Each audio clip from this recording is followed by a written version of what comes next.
Salut à toutes et à tous et bienvenue sur cette nouvelle vidéo de YohanDev. On est samedi 9 h, vous le savez, c'est l'heure de notre petite vidéo traditionnelle du samedi. Et cette semaine, j'avais envie d'improviser un petit peu une vidéo parce que c'est un sujet que j'ai eu à traiter dans la semaine. Nous allons voir comment intégrer un fichier CSV dans une application Symfony et tout ça avec une commande Symfony, c'est-à-dire on va lancer quelque chose dans une application Symfony par une ligne de commande, par une commande qu'on va créer. Ça peut être intéressant par exemple si vous avez besoin régulièrement que votre application intègre des données qui arriveraient par un fichier CSV, etc., etc. Donc, on va voir ça ensemble. Vous allez voir, ça va être, à mon avis, assez court. Je ne sais pas du tout. J'ai pas préparé la vidéo. J'ai pas de script. J'ai rien du tout. J'ai juste quelques petits bouts de code que j'ai générés pour un vrai projet cette semaine, dont je vais un petit peu m'inspirer pour pouvoir guider et vous guider dans cette découverte, peut-être pour certains et certaines d'entre vous. Allez, on va pas s'attarder plus longtemps sur cette introduction. Vous le savez, on est sur YouTube. N'hésitez pas à liker, à vous abonner, à commenter. Vous le savez, l'algorithme se nourrit de tout ça et je vous en remercie parce que vous le faites à chaque fois que vous jouez le jeu et merci pour ça. Allez, on va passer en mode... Est-ce que je peux zapper? Non, je peux pas zapper là parce que d'habitude j'ai ma petite télécommande mais là elle ne marche plus. Ok, j'ai changé l'affichage de mon outil qui capture l'écran et on va pouvoir débuter. Le fichier sur lequel on va travailler aujourd'hui et qui va nous servir de support, c'est ce fichier-là qu'on va souhaiter intégrer dans notre application. C'est un fichier qui référence les listes des villes françaises avec les départements et les régions ainsi que leurs coordonnées GPS, longitude, latitude. Il existe un fichier officiel qui est fourni par la Poste mais qui contient certaines erreurs. Et donc là, on se base sur un jeu de données qui est maintenu par Michael Andrieux, dont j'ai déjà parlé dans des précédentes vidéos. Et donc, c'est lui qui alimente ce jeu de données qui, ma foi, est bien pratique parce qu'il y a des corrections par rapport à la version qui est fournie par la Poste qui contient un certain nombre d'erreurs. Donc là, c'est très pratique et on va se baser sur la version CSV qui est ici. Vous allez voir aussi, si vous allez sur le dépôt, que j'ai ouvert quelques discussions et j'échange avec Michael sur la nature du fichier. Il y a quelques petits bugs par-ci par-là, donc ça c'est juste pour vous montrer qu'on peut aussi contribuer en posant des questions, en soulevant lorsqu'on détecte un problème sur un projet open source. Là pour le coup c'est publié sous la licence Open Data Commons Open Database License, donc c'est un projet open source de données. Et donc, il ne faut pas hésiter aussi à participer en posant des questions, en suggérant des évolutions. Donc, c'est ce que j'ai fait sur ce fichier-là. N'hésitez pas à proposer des choses dans la mesure du possible et du raisonnable, bien entendu. Donc, comment est-ce qu'on va procéder? On va premièrement installer un projet Symfony. On va se l'installer. Donc, on va se faire un Symfony console. Non, on va pas faire un Symfony console. Symfony new, on va l'appeler CSV. Si je mets pas new comme ça, CSV démo. Ok. Web app, même si en vrai on n'aurait pas besoin de toutes les apps, mais on va partir sur web app. Donc on va s'installer un petit projet from scratch, on va pas s'embêter, et on va directement après rentrer dans le projet, on va télécharger le fichier CSV, on va le déposer dans un petit répertoire et après on va voir comment dans notre application on va pouvoir aller lire ce fichier, voir le contenu et le traiter avec une commande. Vous allez voir que ça va être logiquement relativement simple. Ok. Le projet est créé, on va rentrer dans le répertoire CSV démo, parfait, on va ouvrir ça dans Visual Studio Code. Après, vous pouvez évidemment le faire avec n'importe quel éditeur, il n'y a pas de souci. On va zoomer un petit peu ici, parfait, on est prêt à travailler les amis.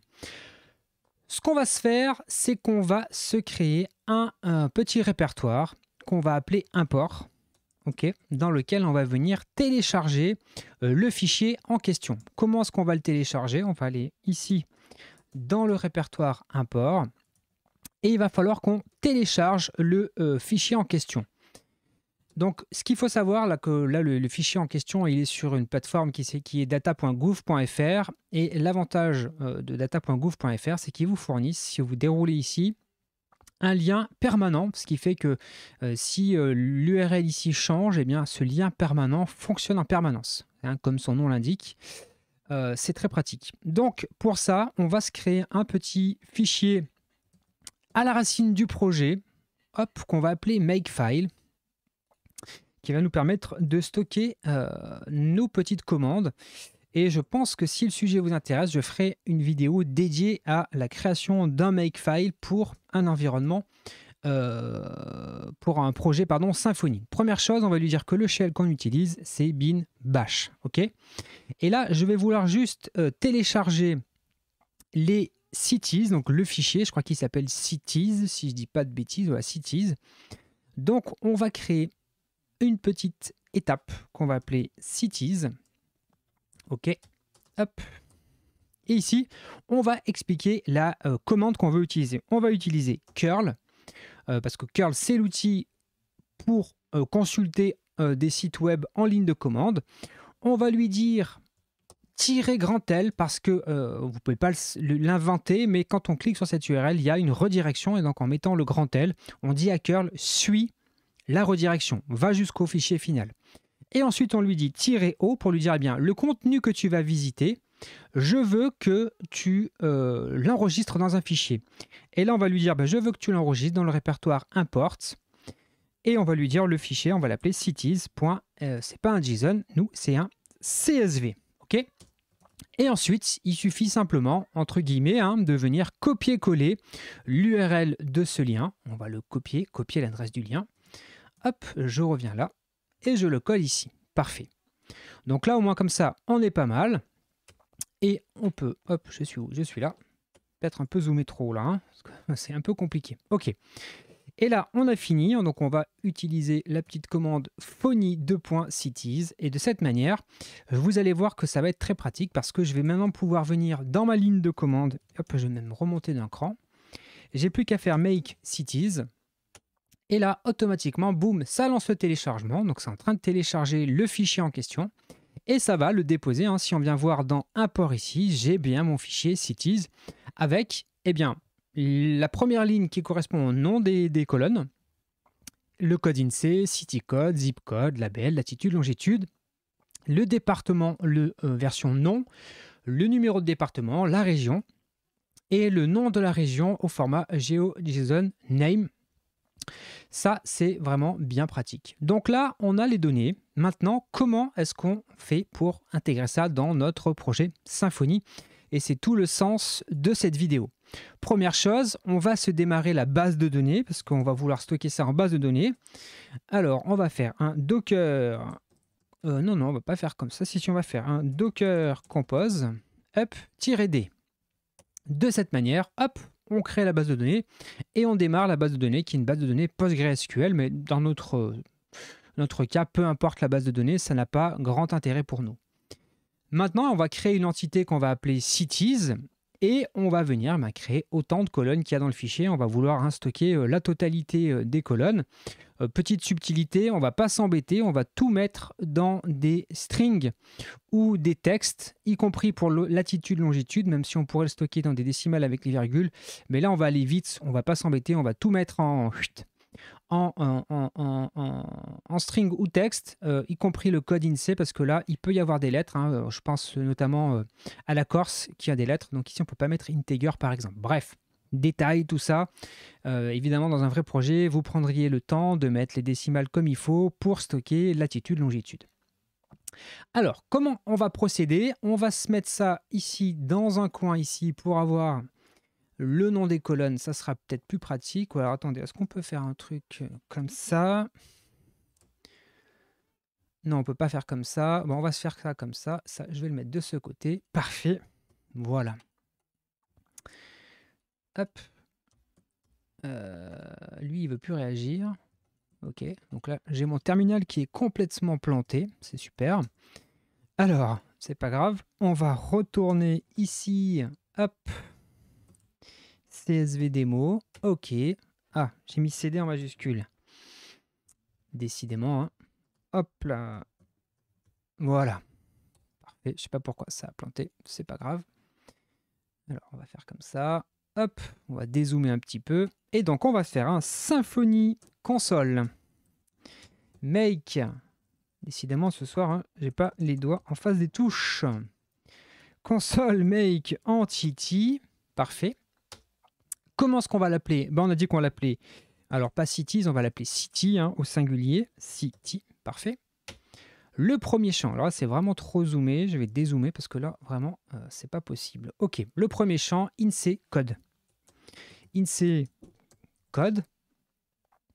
On va le mettre en string 255. Il ne peut pas être nul. Là, parfait. Deuxième champ, citycode. Là, je reprends vraiment, hein, les colonnes qui sont fournies dans le fichier, citycode. On va le stocker peut-être texte, parce qu'il y a peut-être des noms de communes qui sont très très longs. Il ne peut pas être nul. Parfait. Champ suivant, le zip code. Donc le code postal. Hein. Là, on peut le stocker dans du string 255 qui ne peut pas être nul. Parfait. Ensuite, il y a le label. C'est le nom de la ville, mais écrit des fois un petit peu différemment. Le label, on va le stocker dans du texte. Il ne peut pas être nul. Parfait. On va rajouter ensuite, on avait quoi? Latitude et longitude. On va se rajouter ces deux champs-là. Donc, on va écrire latitude. Hop, latitude. On va y arriver, hein. Voilà, string, ça ira bien, 255, qui ne peut pas être nul. On a évidemment la longitude, parfait. String 255 qui ne peut pas être nul. Qu'est-ce qu'on a encore? On a pas mal de données, hein, finalement dans ce dataset. On a le nom du département, donc le department name, parfait, department name, parfait. On va se le mettre en texte, on ne sait jamais, et il ne peut pas être nul. On a le numéro de département, le department number.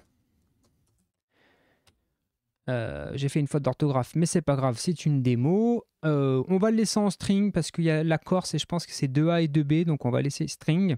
255, il ne peut pas être nul, parfait. Et quelle était la dernière? C'était le nom de la région. Région name, pareil, on va mettre du texte.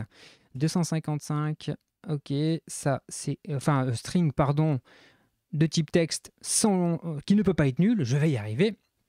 Et enfin, on avait le région géo, hop, JSON name. Ok. Et ça, on va le stocker aussi dans du texte. Texte. Et qui ne peut pas être nul. Et là, on a toute notre entité qui a été créée. On va aller vérifier, hop, tout ça dans notre Visual Studio Code, si j'arrive à le mettre en plein écran. Décidément, hein, ce soir, c'est catastrophique. Hein. SRC, entité, notre city.php. On a le code INSEE, le city code, le zip code, le label, la latitude, longitude, le department name, le department number, tant pis pour la faute d'orthographe, le region name et le région geo JSON name. Donc là, on a créé la structure de la base de données. Tout va bien, c'est nickel. On va générer les migrations. On va faire un Symfony console make migration. Ok, ça c'est parti. Et on va faire un d2.m2.m, un Symfony console d2.m2.m hein, pour appliquer les migrations. Il nous demande est-ce qu'on est ok, on répond yes. Et là, on a créé le schéma de notre base de données. Donc maintenant, notre application a son entité, est bien branchée à une base de données et on a bien créé le schéma. Maintenant, on va vouloir alimenter cette base de données. D'ailleurs, ce qui pourrait être intéressant, c'est de consulter la base de données. Alors, attendez, ce qu'on va se faire, hop, je vais lancer un outil qui s'appelle Dbeaver et qui permet de se connecter à des bases de données. Ce que je vais faire, hop, je vais nettoyer un petit peu tout ce qui s'y trouve parce que j'ai peut-être des choses du travail. Hop. Et je ne veux pas vous les montrer nécessairement. Hop, hop, hop. Voilà. Tac. Voilà, on a tout fermé. tout va bien. Donc là, on a Dbeaver, c'est simplement un client de base de données. Donc on va aller s'y connecter. On a une petite modif à faire pour pouvoir le faire dans le Docker Compose ici. La base de données n'est pas exposée à l'extérieur. Donc ici, on va l'exposer. Alors je pense que le port 5432 existe déjà, donc je vais le faire sur le 5532. Voilà, on va juste redémarrer hop, le Docker Compose ici, Docker Compose up-d, parfait. Et maintenant, on va pouvoir se connecter dans Dbeaver. Ici, on va faire, c'est une base de données PostgreSQL, parfait. Localhost, on a dit que c'était sur le port, j'ai dit combien? 5532. 5532. Le user, il est là, le user, il s'appelle app, parfait. App, et le mot de passe, il s'appelle change.me, comme ça, hop, on va venir le coller ici. On va tester la connexion, paf, ça c'est bien connecté, hop, on peut s'y connecter. Donc Dbeaver, hein, c'est un petit client, tout ce qu'il y a de plus basique, hop, PostgreSQL, schéma, public, et si on regarde nos tables, hop, voir les tables, pourquoi est-ce qu'il ne me les montre pas? J'ai pas créé les tables? Attendez, migration, j'ai bien créé les migrations. D'accord, alors peut-être que comme c'est vide... Attendez, je comprends pas. Pourquoi est-ce qu'il ne verrait pas? On va se déconnecter ici, on va se reconnecter. Ok, database, PostgreSQL, le schéma, dans public, dans table. Bon, eh bien écoutez, peut-être qu'il faut qu'il y ait des données, ça me paraît assez étonnant. Hop, si je fais select étoile from city,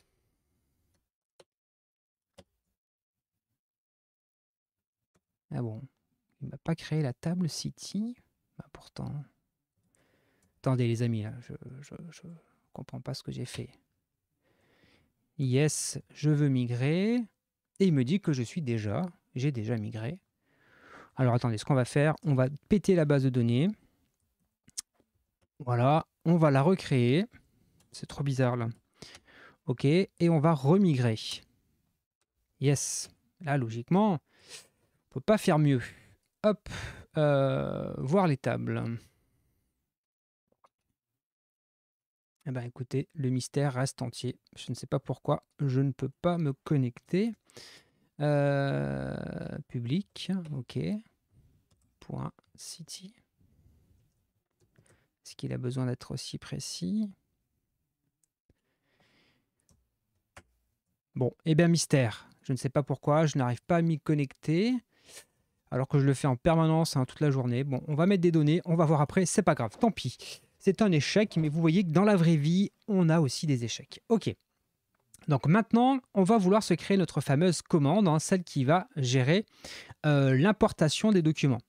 Donc la première chose qu'on va faire pour notre commande, on va créer un répertoire commande dans le répertoire SRC ici.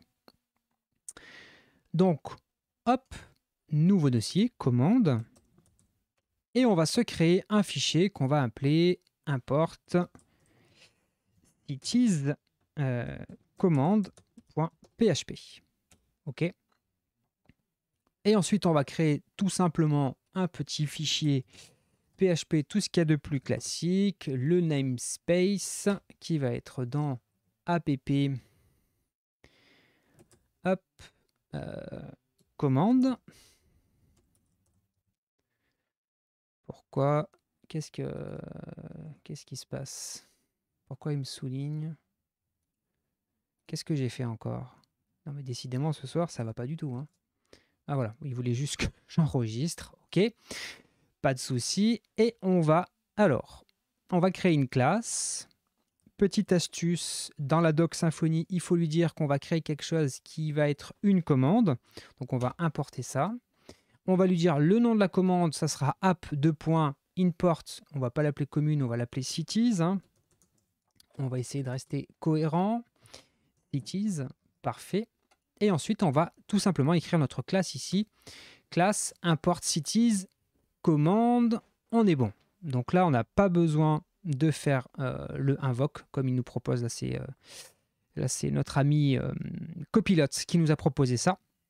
Non, on a besoin, nous, de quoi? On a besoin d'une fonction qui s'appelle execute. Execute. D'ailleurs, attendez, je vous dis n'importe quoi. On va peut-être faire un autre truc avant. On va d'abord ici étendre la classe commande. Voilà. Et on la récupère ici. Voilà. Ça sera quand même un peu plus pratique.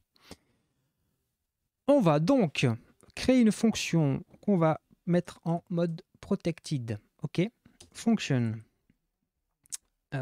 Configure, non. Function. Nous, on veut execute. OK. Et donc là, automatiquement, il nous propose de récupérer la input interface et la output interface. Donc ça, vous allez voir qu'on va en avoir besoin. Et ce qu'on va se faire ici, c'est qu'on va tout simplement déjà tester la commande. On va voir si ça fonctionne déjà. Alors on va faire un truc très bête. On va mettre un DD ici. On va mettre voilà, import cities. Et on va tester ça dans notre application. On va faire Symfony console. Et on tape... non, pas ça. Hop. Hop. Ça s'appelle comme ça. Hop. Et donc là, logiquement, vous allez voir que ça va fonctionner. Hein. On a bien réussi à exécuter le code, hein, parce que là, je fais bien le dump and die, et il y a marqué import cities. Donc, je suis capable, depuis cette petite commande Symfony, d'interagir avec mon application en ligne de commande. Donc ça, c'est quand même déjà bien pratique. Hop. Qu'est-ce que ça me fait là? Ok, donc mon terminal ce soir est vraiment, vraiment pénible. Hop, on va y arriver, hein, mais dis donc, ce soir, je suis en galère, les amis. Hein. Ok. Donc, qu'est-ce qu'on va vouloir? La première chose qu'on va vouloir faire, c'est pouvoir afficher de l'information de manière intéressante à nos utilisateurs. Pour ça, on va utiliser un truc qu'on va stocker dans une variable qui va s'appeler io, et on va faire un new, hop, Symfony style, hop. On va aller importer la classe Symfony style ici. Et on va lui passer le input et le output qui provient d'ici. À quoi ça va nous servir ça, le Symfony style? Eh bien, vous allez voir, hein, il nous suffit, si on prend le IO ici, on a accès hop, directement à plein de petites fonctions sympas. Genre, si je veux faire un truc qui est un title, voilà, tac, vous allez voir que si je réexécute ma commande,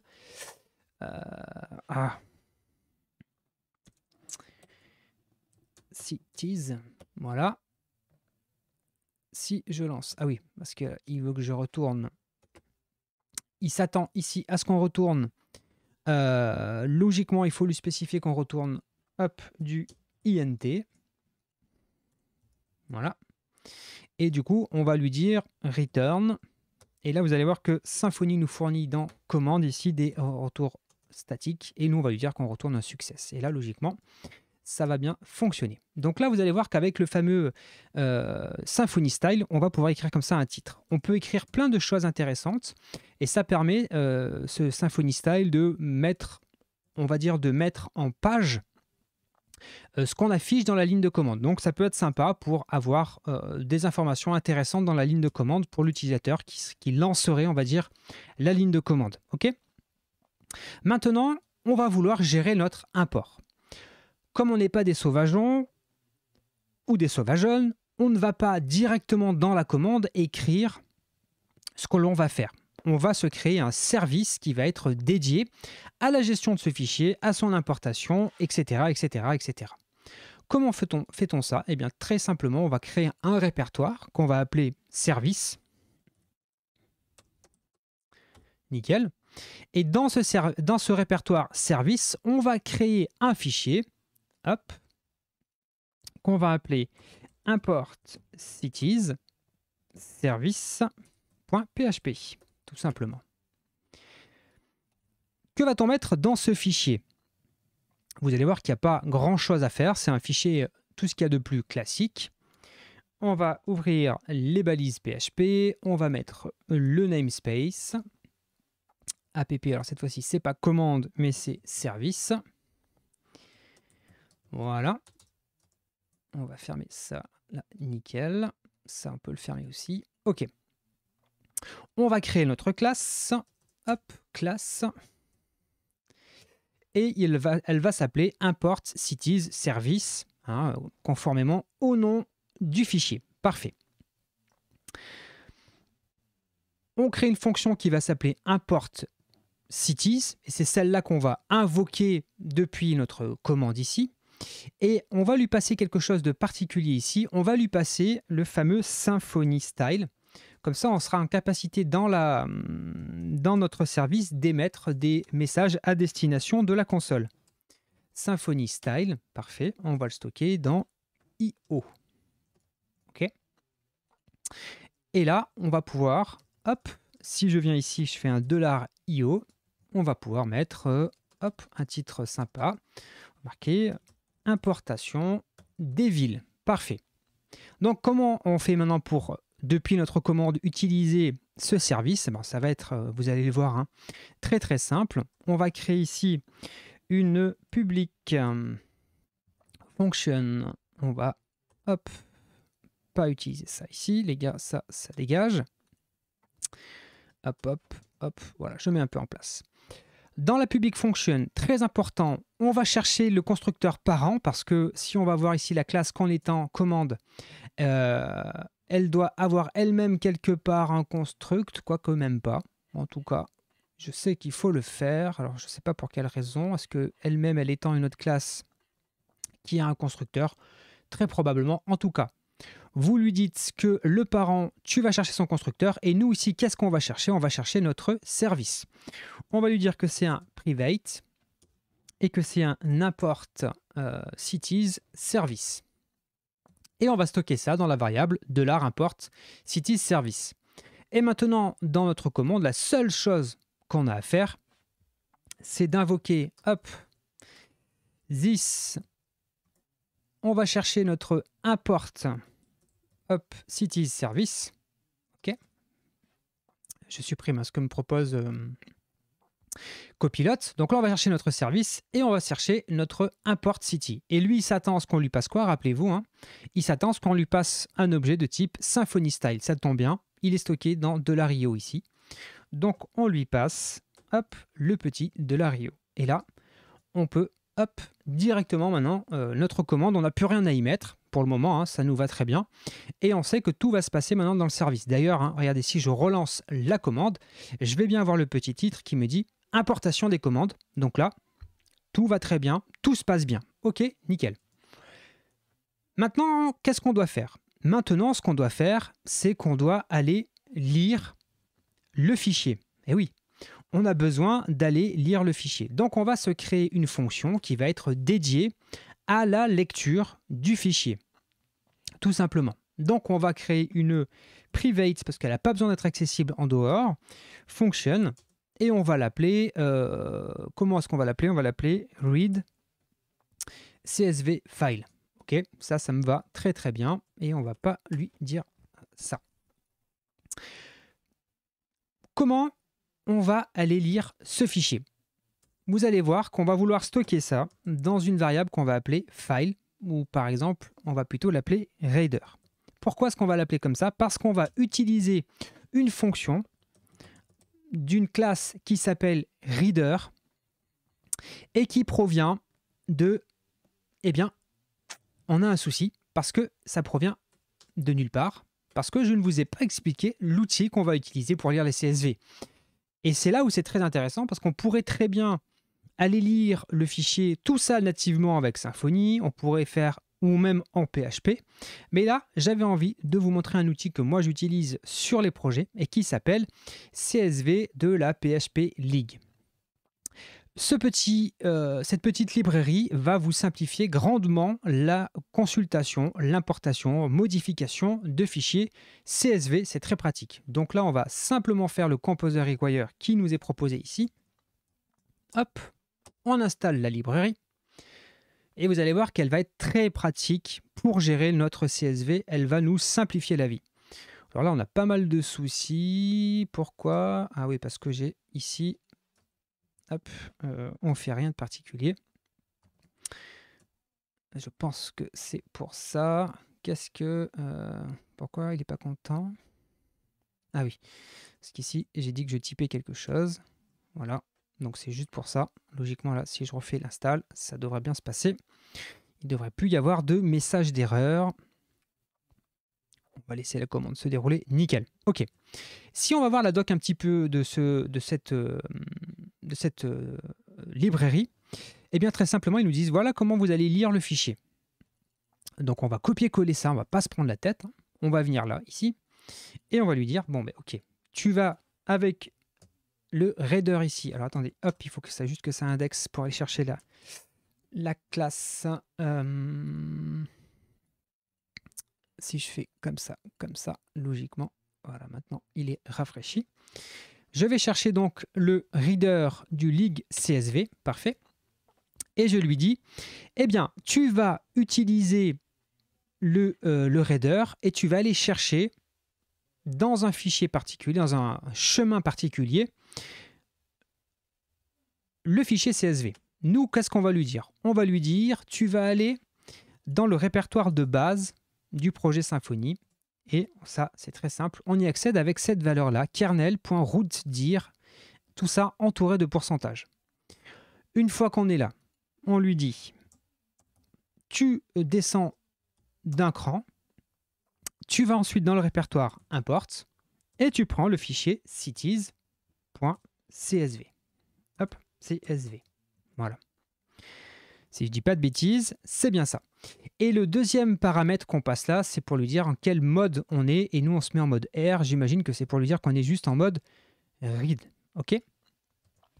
On a autre chose à lui dire à notre petit reader. On peut le paramétrer, entre guillemets. Et on va lui dire, hop, que la première ligne du fichier, rappelez-vous, la première ligne de ce fichier, elle contient la dénomination des colonnes. Donc ça, il faut lui expliquer. Et vous allez voir que ça va être très pratique pour nous. Donc on va lui dire, eh bien écoute-moi bien mon ami $CSV, hein, notre petit CSV. Je vais te setter le header et c'est la ligne 0. Comme ça, je sais. D'ailleurs, hein, je pense qu'il doit nous l'expliquer ici. Parce que le header est représenté dans le array. Si vous voulez que ça soit... bon, bref, vous avez compris l'idée. En tout cas, ça permet de prendre le header et de s'en servir pour vous allez voir. En fait, on va s'en servir parce que ça va nous permettre, dans chaque association de tableaux, on va avoir, eh bien, INSEE-code, flèche, la valeur, city-code, flèche, le nom de la ville, etc., etc. Alors que sinon, on aurait eu un tableau avec marqué 0, 1, 2, 3, etc. à chaque fois.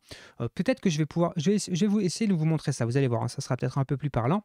Et on va simplement lui retourner le CSV ici. Donc, on va typer le retour. Et c'est un retour de type reader. Tant qu'à faire, hein, on est plus propre comme ça. Nickel. Donc là, on va invoquer maintenant notre reader ici. Donc on va aller chercher entre guillemets notre fichier de commune. Donc on va chercher nos cities ici, cities. Et nos cities, ça correspond à quoi? À this, hop, pas get cities, hein, read CSV file. Ok. Donc là logiquement dans cities, on stocke toutes nos cities. Donc on va aller le dumper pour que vous puissiez voir un petit peu ce qu'on a. Hop. Ah oui, donc là, oui, forcément, je ne peux pas vous le montrer comme ça. On va faire autrement, parce que là, je ne peux pas vous le montrer tel quel. On va se faire un petit for each. Hop, et on va lui dire pour chaque city dans cities. Et on va dumper. Hop, on va faire un DD de city pour que vous voyez la première city qui s'affiche. Et donc là, comme je vous le disais, vu qu'on a mis ce paramètre-là, là, le set header offset à 0, regardez ce qu'il nous fait. Il nous retourne pour chacune des villes un tableau avec eh bien, l'association colonne. Regardez, si je ne mets pas ça, vous allez voir ce qui va se passer. Et bien là, il me retourne ligne par ligne avec la colonne 0, 1, 2, 3, 4, 5, 6, 7, 8, 9. Donc c'est pas très pratique. Donc en faisant ça, on a tout de suite un truc qui est beaucoup plus parlant et sur lequel on va pouvoir plus facilement travailler. Donc ça, c'est quand même très pratique d'avoir ça à disposition. Donc là, on va boucler sur nos villes et on va aller à chaque fois, vous l'avez compris, venir renseigner nos villes. Ce qui pourrait être cool, c'est d'avoir un retour pour nos utilisateurs avec une barre de progression. D'ailleurs, vous voyez que notre ami copilote me propose exactement ce que je m'apprêtais à écrire. Qu'est-ce qu'il fait? C'est très simple. Regardez. On crée, grâce à notre petit Delario, rappelez-vous, c'était le Symfony Style qui est ici. Donc ça, c'est très très pratique. On a directement accès à un truc qui s'appelle Progress Start pour créer une barre et lui dire qu'elle commence ici. Et on donne la valeur à atteindre. Et donc, on va compter le nombre de lignes dans $cities. Rappelez-vous, ici, $cities, on a un objet sur lequel on peut faire un for each. Ensuite, dans le for each, il va falloir qu'on fasse avancer notre barre. Donc, il nous suffit simplement de lui dire, eh bien, écoute, avance. Il va avancer d'un cran. Et quand il a fini, c'est-à-dire après ici le for each, on va lui dire, eh bien, tu as fini. Donc là, on peut déjà tester ce truc-là. Pour le moment, on ne fait rien persister en base de données, mais vous allez voir que, hop, on a une petite barre de progression qui nous dit le nombre à atteindre. Et puis, vous avez vu le nombre de fois où ça fait le tour. Je vais le relancer, ça va assez vite là. Hop, on voit bien qu'on a une barre de progression qui avance. Donc ça permet d'avoir un retour comme ça, plutôt intéressant dans la ligne de commande. Et ça, toujours avec ce petit Symfony Style qui nous propose pas mal de petites choses. Donc là, c'est bien beau. On pourrait même d'ailleurs donner ici un dernier petit message pour dire, eh bien, success, l'importation est terminée. Bon là, pour le coup, c'est pas vrai, on n'a pas fait persister en base de données, mais vous voyez qu'on a ici dans la ligne de commande quelque chose qui ressemble vraiment à des commandes classiques que vous pouvez lancer avec Symfony, le nom, la progression, le message de confirmation. Donc ça, vraiment très pratique. Maintenant, il faut qu'on fasse persister nos cities une par une. Donc pour ça, ce qu'on va se faire, c'est qu'on va se créer une fonction, vous le savez, on va la mettre en privé parce qu'elle n'a pas besoin d'être utilisable en dehors. Et on va créer donc une private function et on va l'appeler create ou update. Parce qu'il faut gérer le cas où la ville existe déjà. Or, update, city, hop. Qu'est-ce qu'il attend en paramètres? En paramètres, il attend un tableau. Qu'est-ce qui représente ce tableau? C'est le tableau qu'on récupère quand on boucle dans notre for each ici. Donc, $city, ça représente un tableau qui contient les données d'une seule ville. Donc, on crée une fonction et on lui passe la city. Donc ça, c'est nickel, impeccable. Première chose, il faut qu'on aille chercher le repository des communes. On ne l'a pas pour le moment, donc on va aller le chercher ici. On va faire un public function construct, hop, ici. Ça, hop, on change la mise en page. Voilà, nickel. Et on va mettre un private city repository. Parfait. Et donc là, on va être capable ici de faire city est égal à quoi? Est égal, hop, on va chercher notre repository. Hop, this repository, city repository. Et on va faire un find, hop, find one by, et on va lui dire, écoute, le champ unique qui nous intéresse et qui on retrouve dans le fichier, le champ dont on est sûr qu'il est unique, c'est le INSECode. Pas de mystère, on le sait, c'est celui-ci. Donc on va lui dire, tu vas me chercher dans le tableau que je te retourne ici, dans le INSECode. Donc chez nous, il s'appelle comme ça. Et dans le tableau, il s'appelle INSECode comme ça. Rappelez-vous, il s'appelle ici INSECode. Et donc on lui dit quoi? On lui dit, tu vas chercher une city. S'il n'y a rien, il retournera nul. Si elle existe, l'objet city existera, ne sera pas nul. Comme ça, on ne va pas recréer une city qui existerait déjà. Et donc là, on n'a pas besoin de mettre cette écriture-là. On va faire ça comme ça. Ça sera un peu plus esthétique. Qu'est-ce qu'il me fait là? OK. Et si la city n'existe pas, si ici ça n'a pas été trouvé, alors on crée une nouvelle city vierge. Parfait. Et ensuite, on peut continuer notre script ici. Et bien là, ça va être très simple. Vous allez voir qu'on va tout simplement venir setter l'ensemble des champs. Donc là, le set INSECode, oui, bien sûr. On a ensuite, qu'est-ce qu'on a? On a le city code. Je vais essayer de le faire dans l'ordre. Oui, le city code. Alors j'aimerais bien là que mon ami, hop, voilà, mon ami Copilot me fasse le boulot, parce que là, pour le coup, vous voyez bien que c'est pas très intéressant de le faire à la main. Et ça me permet aussi de vous montrer un petit peu la puissance de Copilot. C'est assez intéressant. Donc, on va copier juste le header ici. On va aider un peu Copilot. Hop, je vais lui mettre ça là comme ça. Ça va un peu l'aider, vous allez voir. Donc, hop, on va essayer de l'aider un peu. Donc le INSECode, c'est bon. OK. Ensuite, on va lui dire le set. Le deuxième champ, c'était quoi? C'est CityCode. Voilà, et comme ça, il est intelligent. Vous avez vu? Maintenant, grâce au petit commentaire qu'on a mis là, il est capable de nous proposer le code tout seul. Et ça va être beaucoup plus agréable. Parce que c'est pas très intéressant à écrire. Ça me permet de vous montrer aussi comment moi j'utilise Copilot. Vous avez vu, il faut l'aider un petit peu de temps en temps. Et puis en l'aidant, ben, ça se passe beaucoup mieux. Donc là, hop, il est en train de tout remplir. Est-ce qu'il a été suffisamment malin? Par contre, là, parce que là j'avais fait ma petite faute, rappelez-vous, sur le set. C'était pas le set department, je m'étais trompé. C'était des department number. Voilà, ça c'était juste une petite erreur de frappe tout à l'heure, mais il faut y penser. Et voilà, là, on est pas mal. On peut supprimer le petit commentaire qui n'avait qu'une seule vocation, qui était celle d'aider Copilot.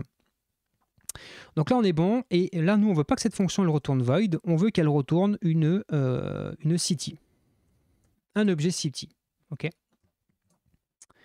Donc, hop, ici, on va faire tout simplement un return. Return de l'objet city. OK. Et dans notre for each, qui est ici, hop, on va invoquer notre fameuse fonction qu'on vient de créer à l'instant. Hein. Donc, de la city. Alors, si je fais comme ça, ça ne va pas marcher. On va lui dire, ici, c'est une city sous forme de array. Voilà, on va faire comme ça. Et ça, c'est une city sous forme de objet. Et c'est égal à quoi? À $10. Hop. Donc, non, c'est pas ça. C'est create or update city. On lui passe notre tableau et en réponse, on récupère soit un objet qui existait déjà et on le met à jour, soit un objet qui vient d'être créé. OK? Et ensuite, eh bien, il nous faut faire persister ça. Donc là, on va venir chercher private hop, entity manager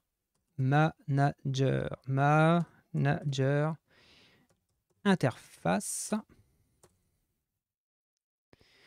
Décidément, hein, entity manager hop, interface qu'on va stocker dans un $EM. Ça ira très bien.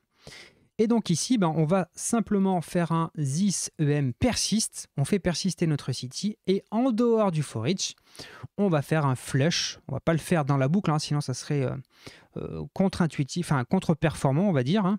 Donc on flush en dehors de la boucle. Et là, logiquement, on devrait pouvoir faire persister nos petites cities à l'intérieur. Donc là, on va lancer la commande. Vous allez voir que ça va être beaucoup plus long. Hop, parce que là, ça va écrire en base de données. Donc là,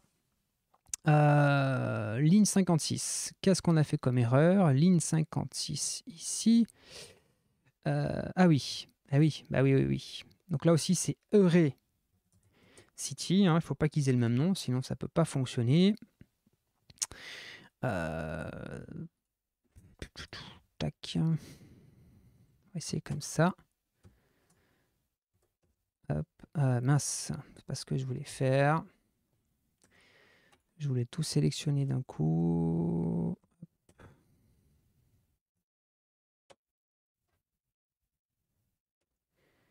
Voilà. Array city. Et oui, parce que sinon, là aussi, c'est pareil. Array city. Parfait. Allez. Là, on peut relancer. Et là, vous allez voir que ça y est, ça prend plus de temps que tout à l'heure parce que c'est en train d'écrire toutes les 35 076 communes dans notre base de données. Donc forcément, ça prend un peu de temps. Surtout qu'en plus, il va vérifier. D'abord, il fait une première requête à la base de données pour vérifier si elles existent ou pas dans la base de données. Si elles n'existent pas, il la crée. Si elle existe, il l'update. Donc là, ça prend un certain temps, ça va relativement vite quand même, malgré tout, pour créer les communes. Et là, il va gentiment terminer et nous donner son petit fil. Alors là, c'est long parce qu'il fait le persiste et là, il est en train de faire le flush. Donc là, il flush en une seule transaction la totalité. Donc ça, c'est intéressant en termes de performance. Est-ce que dans mon débeaver, ici, j'ai quelque chose? Parce que tout à l'heure, c'était vide. Est-ce que maintenant, je vois ma table?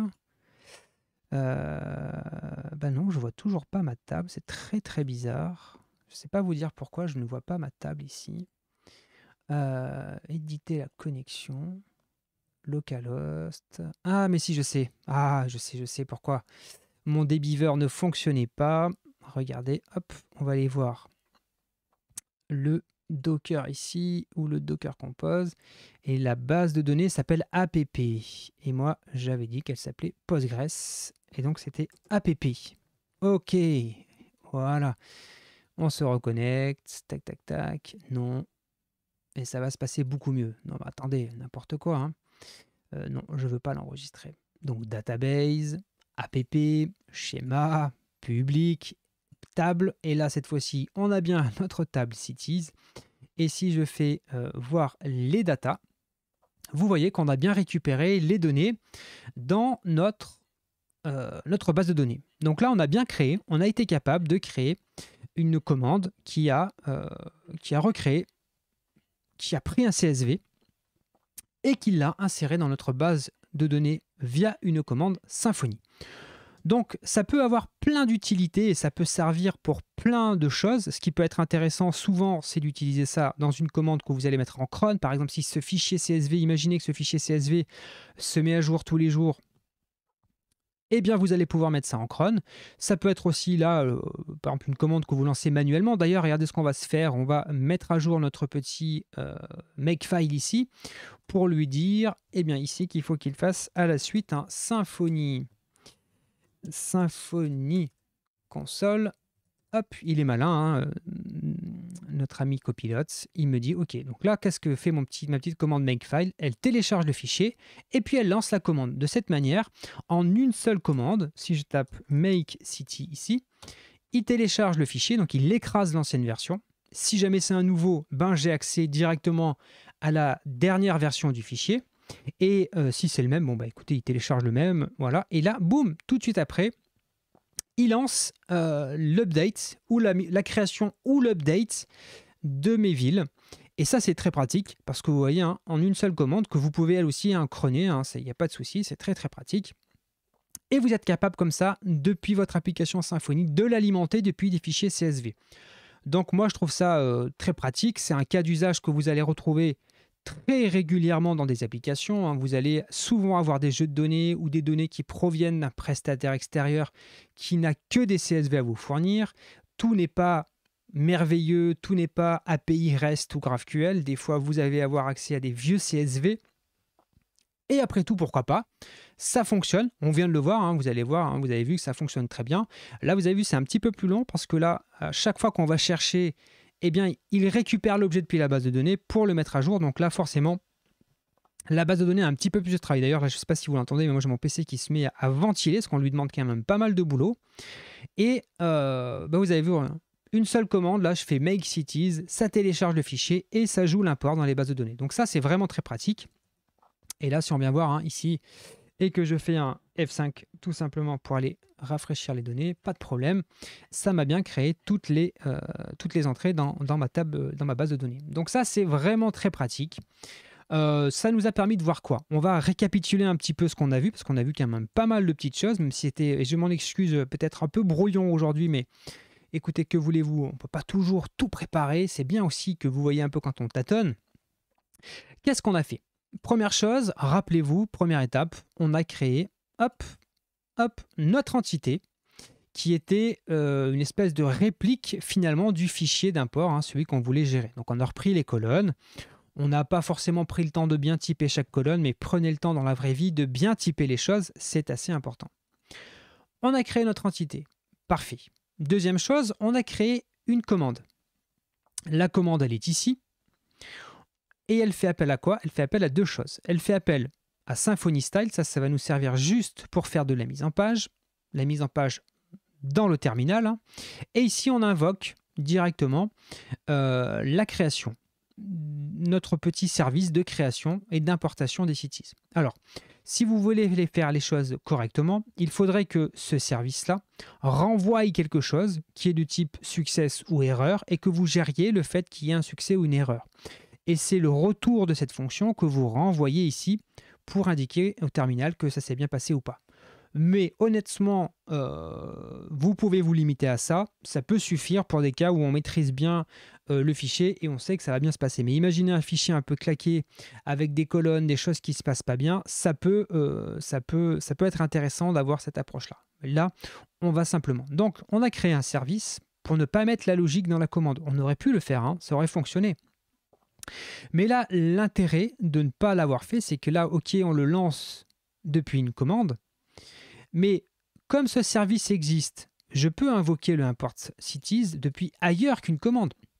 Je pourrais très bien l'invoquer depuis un front, depuis, je sais pas, quelque chose qui serait géré en asynchrone. Je lance ça, hop, ça va chercher la tâche et ça lance ça. Donc on pourrait, maintenant que ça existe, on peut s'en servir n'importe où dans l'application. Alors que si on l'avait mis dans la commande, eh bien cette logique aurait été restreinte à la commande et ça aurait été dommage. Alors c'est pour ça que c'est toujours important de mettre les logiques dans des services.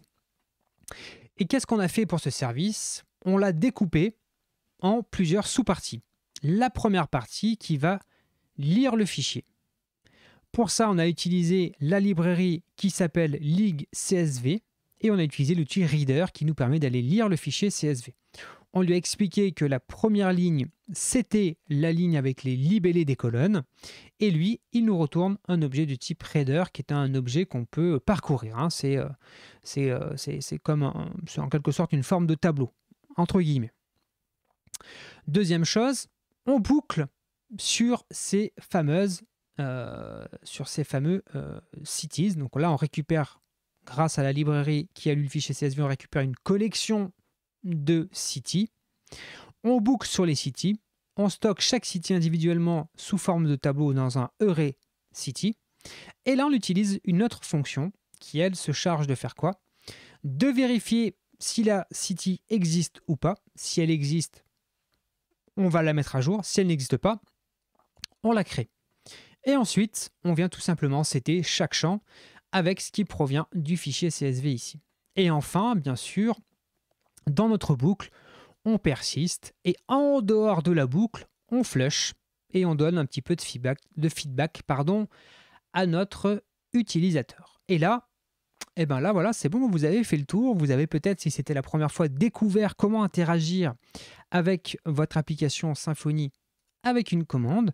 Peut-être que c'est aussi la première fois que vous découvrez comment lire un fichier CSV facilement dans une application Symfony. Hein. Vous avez vu en 2 lignes, hop, on avait lu le fichier CSV. Donc ça, c'est extrêmement pratique et c'est grâce à cette librairie qui vous facilite la vie et qui vous offre d'ailleurs plein d'autres possibilités que je vous invite à aller explorer. Écoutez, je crois qu'on est arrivé au bout de cette vidéo. Hein. Comme vous l'avez vu, je ne l'avais pas spécialement préparé, scripté, etc., etc. J'avais les grands éléments en tête. J'espère que le format vous a plu. Il est peut-être un petit peu moins limpide que d'habitude, mais voilà, j'avais envie de vous proposer aussi une approche comme ça, où je peux me tromper, où en plus j'étais un peu fatigué au moment de tourner cette vidéo, donc ça, vous voyez les erreurs de frappe, hein, quand j'ai souvent des problèmes de frappe. Un jour d'ailleurs, quelqu'un m'avait laissé en commentaire, il y a quelques mois, quelqu'un m'avait laissé en commentaire en m'expliquant que je ne tapais pas assez vite pour un développeur et que c'était un vrai problème pour travailler dans la tech. Et c'est vrai, oui, je tape pas très très vite. Ça m'avait fait rigoler parce que ça fait très longtemps que je travaille là-dedans et ça n'a jamais été un handicap le fait de taper vite. Alors peut-être que ça peut paraître important pour certains de taper très très vite, mais le métier de développeur, c'est pas de taper vite. C'est de concevoir les choses de manière logique, structurée, découpée. Si vous tapez vite, bah, pourquoi pas. Moi, j'avoue que j'aime bien m'appuyer sur Copilot. Hein, je vous ai montré un petit peu dans cette vidéo comment j'utilise cet outil incroyable qui fait gagner un temps de fou et comment lui donner des fois des petites indications pour se faciliter la vie. Parce que c'est quand même un produit assez fou, assez impressionnant, mais de temps en temps, il faut quand même lui donner des indications. Et une fois qu'on a compris comment il est capable d'interpréter les indications qu'on lui donne, alors après, c'est du bonheur. En tout cas, moi, je pourrais difficilement m'en passer. C'est vrai que ça coûte à peu près, je crois, une centaine d'euros par an. Je pense, en tout cas de mon point de vue, que c'est amplement rentabilisé très rapidement parce que ça permet d'aller très très vite. Et encore là, il y a pas mal de suggestions que j'ai zappées pour pouvoir vous les expliquer. Mais honnêtement, j'aurais tendance à dire que quasiment, je pense, 60% du code qu'on a produit aujourd'hui aurait pu être écrit de manière automatique par Copilote. Non pas qu'il faut lui faire confiance aveuglement, c'est pas du tout ce que je suis en train de dire. C'est juste qu'en fait, et c'est ça qui est assez fou si certains l'ont déjà utilisé, c'est que vous vous apprêtez à écrire quelque chose, vous l'avez en tête, et en fait, il vous le propose. Et donc, c'est assez fou parce qu'en fait, vous dites oui, oui, c'est précisément ce que j'allais faire. Donc, c'est assez bluffant. Bon, voilà, c'est un petit hors-sujet. Cette vidéo est complètement freestyle. J'espère qu'elle vous a plu. Moi, j'ai pris du plaisir à la tourner, hein, même si je me suis quelquefois un peu pris les pieds dans le tapis, comme on dit. Écoutez, portez-vous bien, toutes et tous. Prenez soin de vous, c'est très important. Prenez soin des gens qui comptent et des gens que vous aimez. Si vous avez quelqu'un qui est important pour vous, dites-le-lui. C'est important. Prenez ce temps-là. Prenez le temps de dire aux gens qui comptent qu'ils comptent pour vous. Ça paraît bête et neuneux, mais je vous assure, ça ne l'est pas. Portez-vous bien. Rendez-vous la semaine prochaine pour une nouvelle vidéo qui, écoutez, j'espère, vous plaira tout autant. On est sur YouTube, hein, j'ai oublié de vous le dire. Likez, commentez, tout ça, tout ça. Allez, ciao, ciao. Salut.